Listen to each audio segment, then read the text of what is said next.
Crispy fish role. নমস্কার বন্ধুরা, আজ ফিশ রোলের রেসিপি নিয়ে এলাম। এই জন্যে আমি এখানে একটা ভোলা ভেটকি মাছ নিয়ে নিয়েছি। মাছটায় অল্প কয়েক ফোঁটা লেবুর রস মাখিয়ে খানিকক্ষণ রেখে দেবো। এখন লবণ দেবো না, রসটা মাখিয়ে আধ ঘন্টা মতন রাখলে ভালো হয়। এটা সাইডে রেখে দিয়ে একটা র্যাপার তৈরি করছি রোলের জন্যে। এই জন্য 1 কাপ ময়দা দিয়ে নিলাম। 1 কাপ ময়দায় প্রথমে 1 কাপ জল দিচ্ছি আর 1 চিমটে লবণ দেবো। খুব পাতলা একটা রোলের র্যাপার তৈরি করব। ভালো করে ফেটিয়ে নিতে হবে। মোটামুটি এতটা হয়েছে, আর একটু পাতলা করব বলে আরও 1/2 কাপ জল দিয়ে নিলাম। যত র্যাপারটা পাতলা হবে তত ক্রিস্পি হবে আর তত সুন্দর খেতে হবে। দেখুন তৈরি হয়ে গেছে মোটামুটি। এরপর এগুলো রোলের মতন র্যাপার তৈরি করার জন্যে একটা ননস্টিকের কড়াই বসিয়ে নিয়েছি। কড়াইয়ের মধ্যে অল্প তেল ব্রাশ করে নিলাম। 1 হাতা করে দিয়ে নেব। দিয়ে খুব পাতলা করে টেনে দিতে হবে। তেজপাতা দিয়ে টেনে টেনে দিচ্ছি। যতটা পাতলা হবে ততটাই ভালো হবে। একটু সাবধানে ধরে করতে হবে। দেখুন হয়ে গেছে। অপর পিঠটাও আপনাদের দেখাচ্ছি তুলে।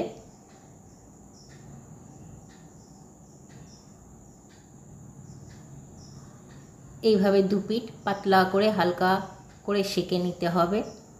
সমস্ত র্যাপারগুলো তৈরি হয়ে গেছে। 8-9টা মতন র্যাপার তৈরি করেছি। খুব পাতলা করতে হবে কিন্তু। এরপরে রোলের প্রিপারেশনটার জন্যে মাছটাকে তৈরি করব, যেটা লেবুর রস দিয়ে মাখিয়ে রেখেছিলাম। কড়াইয়ে অল্প সাদা তেল দিয়ে দিয়েছি। এবার মাছগুলো হালকা একটু ভেজে নেব, একটু সেদ্ধ মতন করে নেওয়ার জন্যে, যাতে কাঁটাগুলো ছাড়াতে সুবিধে হয়। যে কাঁটা সামান্য থাকে সেগুলো ছাড়ানোর জন্যে প্রথমে একটু ভেজে নিলেই কাঁটাগুলো ছাড়ানো যাবে। এইভাবে খুন্তি দিয়ে নাড়াচাড়া করতে করতে ঠান্ডা হলে তারপরে কাঁটাগুলো ছাড়িয়ে নেব। মোটামুটি সেদ্ধ হয়ে কাঁটাগুলো ছেড়ে এসছে। এরপরে কড়াইটাকে পরিষ্কার করে আবার খানিকটা সাদা তেল দিয়ে নিয়ে পুরের মেন প্রিপারেশনটা তৈরি করছি। এখানে 3টে মাঝারি সাইজের পেঁয়াজ দিয়ে নিয়েছি। পেঁয়াজটা খুব লালচে করে ভাজতে হবে, একটু ধৈর্য ধরে ভাজতে হবে লাল করে। এরপরে বড় 1 চামচ আদা রসুন আর কাঁচা লঙ্কার পেস্ট দিয়ে নিচ্ছি। এটাও একটু লাল করে ভাজতে হবে। যে কোনো মাছ দিয়ে এটা তৈরি করা যায়, ভেটকি মাছ দিয়েও করা যায়। 1 চিমটে হলুদ দিয়ে নিলাম, লবণ দিয়ে নিলাম স্বাদ মতন। আবার নাড়াচাড়া করছি। একটু সুন্দর টেস্ট আর গন্ধ আনার জন্যে ক্যাপসিকাম দিলাম। ক্যাপসিকাম দিয়েও নাড়াচাড়া করছি। একটু কাঁচা লঙ্কা কুচি দিয়ে নিলাম।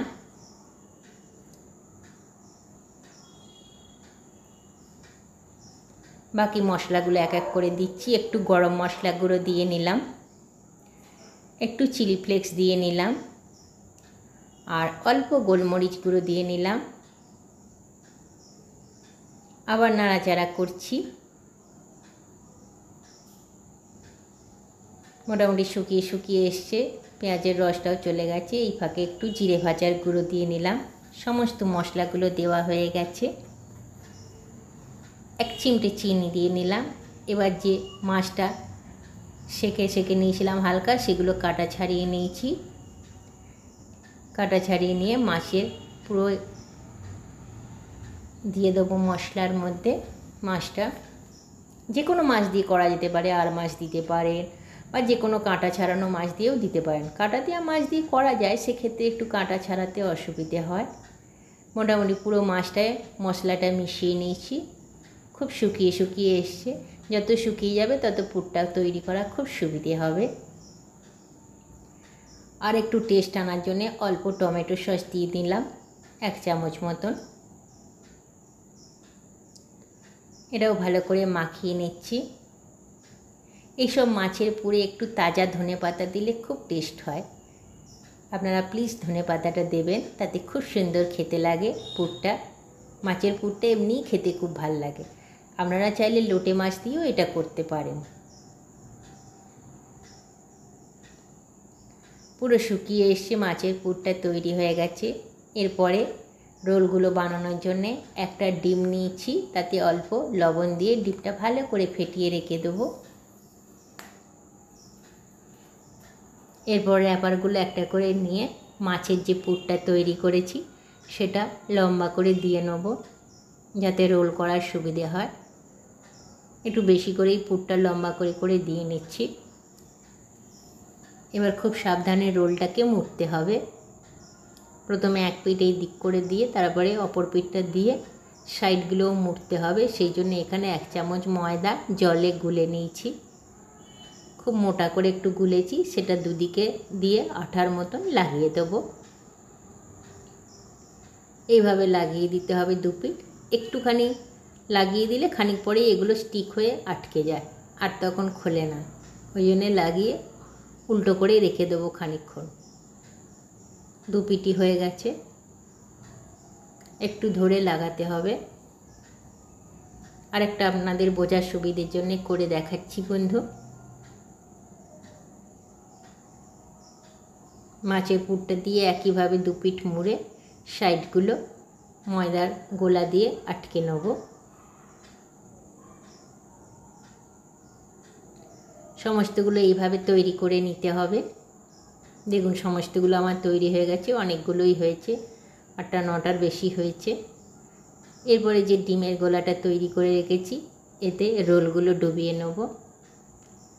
তাতে কি হয়, ডিমের গোলায় দিলে বেশ স্টিক হয়ে যায় আর বিস্কুট গুঁড়ো লাগাতে সুবিধে হয়। বিস্কুট গুঁড়োগুলো ছেড়ে যায় না, খুব সুন্দরভাবে লেয়ারটা বিস্কুট গুঁড়োর আটকে যায় ডিমের গোলা দেওয়ার জন্যে। ভালো করে বিস্কুট গুঁড়োগুলো মাখিয়ে নিচ্ছি। দুপিঠ এইভাবে আলতো করে মাখিয়ে খানিকক্ষণ রেখে দিতে হবে।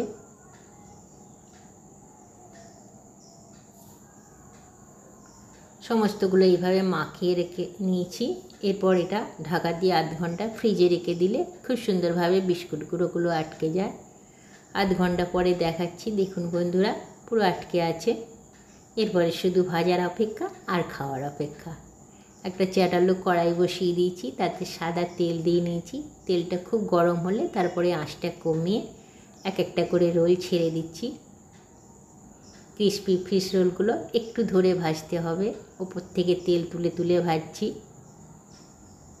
একসঙ্গে 2-3টে ভাজা যায়, একটা উল্টে নিয়ে আর একটা দেব।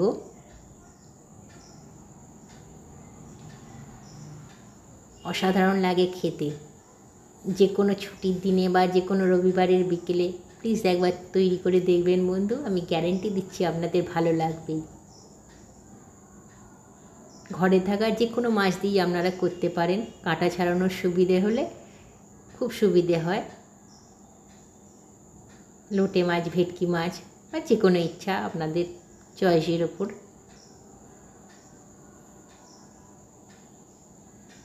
এইভাবে আস্তে আস্তে রোলগুলো ধরে ধরে ভেজে নিতে হবে। একটু ব্রাউনিশ হলেই হয়ে যাবে। ভেতরে পুরটা তো তৈরি হয়ে আছে, র্যাপারটাও তৈরি হয়ে আছে, শুধু হালকা ব্রাউন কালারটা এলেই মোটামুটি ক্রিস্পি হয়ে যাবে। দেখুন মোটামুটি রেডি হয়ে এসছে, এবার তুলে নেব। অপূর্ব খেতে লাগে। প্লিজ একবার বন্ধুরা তৈরি করবেন, আর যদি ভাল লাগে আমার পাশে থাকবেন প্লিজ। নমস্কার।